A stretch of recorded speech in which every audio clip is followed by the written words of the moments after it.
All right, so the next pillar of experimental design after comparison group is control. And again, let's not mix up a control group, which is basically a comparison group that has none of the drug, if you will, or caffeine. A control group means you need to hold as many other variables that are not being studied constant for each member of all treatment groups, if possible. So holding all the other variables that you can constant for all of the treatment groups. This prevents these other variables from becoming confounded with the explanatory variable and from adding additional variability to the distribution of the response variable. So sleep and grades. You want to see if the number of hours you sleep before an economics test has an influence on your grade on that test. Explain what variables you could control, and controlling them can prevent. Explain what variables you would control, and controlling them can prevent confounding and reducing variability in the response grades. Okay, well, I'm not even sure if that's actually a sentence, but whatever. Sorry about that. What variables can't be controlled? Okay, so if you want to know if sleep causes a change in your grades, so what variables might also cause a change in your grades that we can control? Study time. If some kids are studying 0 hours and other kids are studying 10 hours for that test, well, this will likely cause a change in your grades. So if kids are studying different amounts of times, then if we see different grades, I don't know if it's going to be because of their sleep habits or if it's going to be because of the hours that they study. What else? Their the GPA, or how smart the kid is. Now, this we can control. This we cannot control, and that's why I said you can't control all variables. So we control what we can, and then we'll use the other pillars of experimental design to control the ones that we can't. Some people might just be more able to do well on the test than others. Like I said, this is not something we can control. So let's talk about things we can control. Breakfast, whether they eat. We've talked about that before. Now, do you think breakfast, whether they eat, yes or no, is going to have an influence on their grades? Maybe not, but we don't know. But we can control this, so maybe we should. Caffeine, we could control caffeine, whether they eat what you eat in the morning. We could control, I guess I'll put caffeine. Feels like we're talking about the same things over and over again. What else could we control? How much homework they did. If some kids did all their homework and other kids did none of their homework,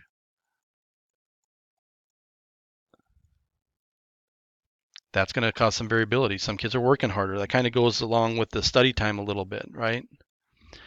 And I'm kind of blanking out here. I don't know what else could influence your grades that you could control.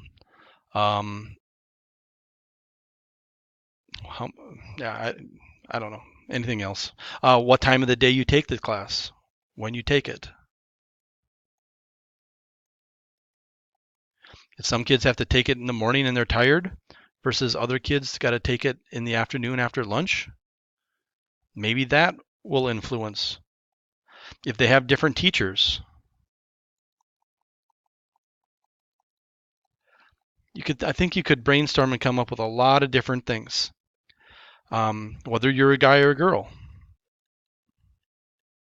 We're not going to touch that and say guys or girls are smarter, but maybe gender does play a role in certain courses. I don't know, probably not. But again, this is another one that we can't control. So what we do is we want to control as much as we can control. Okay.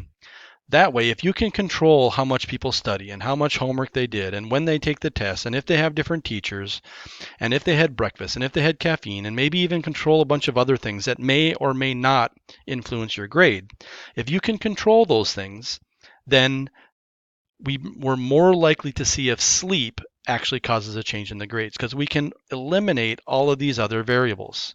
And all of these other variables add variability to your grades. Let me show you what that looks like, kind of. So let's say we're wanting to see sleep. So we got no sleep and we got sleep. If we don't control study time, if we let kids study however much they want, then when we look at the grades here, let's say this is a 50 and this is 100, this is a 50 and this is 100, and this is no sleep, this is no sleep. Let's say 5 hours or less sleep, and this is 5 hours or more sleep, let's say, so something like that, right? So no sleep versus a lot of sleep. Because you're not controlling for study time, you might get a lot of variability in your grades like this. And you might get a lot of variability in your grades like this as well. So these things here might be slightly different, but they're practically the same because of all of the variable that is being caused by study time. Whereas if you control study time and you control all these other variables, then you're still going to get a lot of variability in your scores, but maybe you see scores like this and scores like this. Because you reduce the variability based on all these other variables, maybe we can actually see a difference in these two groups. Grades here versus grades here. Maybe we can see a significant difference. We're certainly more likely to. So if we can control variables, we want to do it. What about the variables we can't control? Oh, more control. All right, more control. It is also important that human subjects in all treatment groups are blind so that the expectations are the same for all subjects. Otherwise, members of the one treatment may suffer from the placebo effect. If the people measuring the responses are also blind, the experiment is called double blind. So we got some definitions here, some vocab. So first of all, the placebo effect describes the fact that some subjects in an experiment will respond favorably to any treatment, even an inactive ingredient. If you give people a pill and tell them it will prevent colds,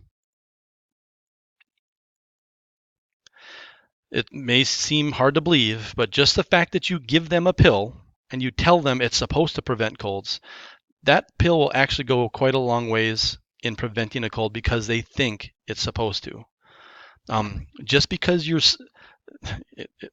I don't know if you guys know about this, but just the act of taking medicine, if you think it's going to help your body, a lot of times just that positive state of mind will help heal your body, and it has nothing to do with the pill. So if you give one group a pill and tell them it's supposed to make their heart, it's caffeine and it's going to make their heart rate go up, and you give another, and you tell the other group that they don't get that pill, the group that got that pill, their heart rate could go up, not because of the caffeine, but just because they think their heart rate is supposed to go up. It may sound a little bit crazy, but it has been well documented and well established in some really, really surprising cases that the placebo effect is a very real thing. So what we need to do is we need to make sure we give both groups a pill. One group gets a pill with caffeine, the other group gets a pill with no caffeine, but we don't tell them which one is which. So they're all getting the same psychological effect. And now we can see if the caffeine effect is more than the psychological effect. Double blind versus single blind. If the subjects don't know which treatment group they're in, it's a single blind. Double blind means not only do the subjects not know which treatment group they're in, but the person that measures the response, the person that measures the heart rate at the end, also doesn't know. It could very well be that if you're a doctor and you're measuring the heart rate and you know that this is the caffeine group person, you might either intentionally, which would be an ethics violation, or unintentionally just add another beat to that heart rate or something. So if neither the subject nor the person measuring the response knows, it's called double blind. All right, so that's control. So we've talked about comparison and control. Now the question is, how do we handle the variables we can't control? Maybe we can't control gender. We can't control gender. Maybe we can't control how your GPA and how smart you are. I guess that was the only two Perhaps we can't control what your different teachers, I mean, if you guys are all at this school, one group has one teacher, one group has another teacher. I can't control that. In some settings you might be able to control it, in others maybe you can't. So how do we handle these variables that we can't control? And how do we prevent confounding by those variables we can't control? So to do that, we're going to utilize randomization. We want the subjects assigned to the treatment groups We want the subjects assigned to the treatment groups to be as similar as possible across all variables you can't control. So guys and girls, you want them divided up. Tall people and short people, you want them divided up. If we're talking about grades on an economics test, people with high GPAs and people with low GPAs. White people and Hispanic people, black people, Asian people. Everything needs to be divided up into groups as similar as possible. Also variables you can't control. Height, weight, blood type, hair color. There's literally an infinite number of variables that you want to somehow be balanced out. To do this, we're going to randomly assign subjects to the treatment groups. Random assignment. In an experiment, random assignment means the experimental units are assigned to treatment groups using a chance process. Not just putting people in the groups you want, but using a chance process, like a random number generator on your calculator. Random assignment creates two groups that are roughly equivalent at the beginning of the experiment. Roughly. It's not going to be perfect. Random assignment and replication, as you will soon see, ensures that the effects of uncontrolled variables are balanced among the treatment groups. Okay.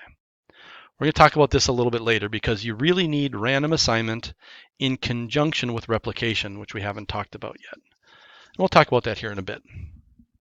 Randomizing protects us from people saying, but what about this variable? So if we're measuring caffeine on heart rate, and we say, look at this, caffeine causes an increase in heart rate. And you say, well, what about gender? I think guys and girls respond differently to caffeine rates. You say, well, I randomly assigned the subjects to the groups. So one group, both groups had, some guys and some girls. So that effect was balanced out in both of the groups. Well, what about the weight of the person? What about their eating habits? What about their ethnicity? That's okay. I randomly assigned them to groups, so everything should be balanced out. So our reply is that the subjects were randomly assigned, so the variables are balanced out. So this is a completely randomized design. This is probably the simplest experimental design. So you take your volunteers, you use random assignment to assign them to the two treatment groups, maybe put 10 in each. Then you administer the treatment, caffeine or no caffeine, and then you come in and measure their heart rates and compare their responses. Okay? That's a completely randomized design. All right, replication. Whoa, what happened to my... So replication is very important in conjunction with randomization. In an experiment, replication means using enough experimental units in each of the treatment groups to distinguish the difference in the effects of the treatments from chance variation due to the random assignment. Okay, that's a lot of words. It means using enough experimental units. So we got to make sure we have enough subjects. That's all it means. A lot of subjects. Sometimes in science, replication means your experiment should be able to be replicated. Like you should be able to, another scientist should be able to run the experiment and get similar results. That is one form of replication, but that's not the replication we talk about in this class. In this class, we mean each of the treatment groups has to have enough subjects in it. This allows us to distinguish the differences from the effects of the treatments from chance variation due to the random assignment. Okay, so this is kind of an important idea. I'm going to try to explain it as best I can. If we do not have many subjects, actually, I'm sorry, I'm going to put this onto the next video.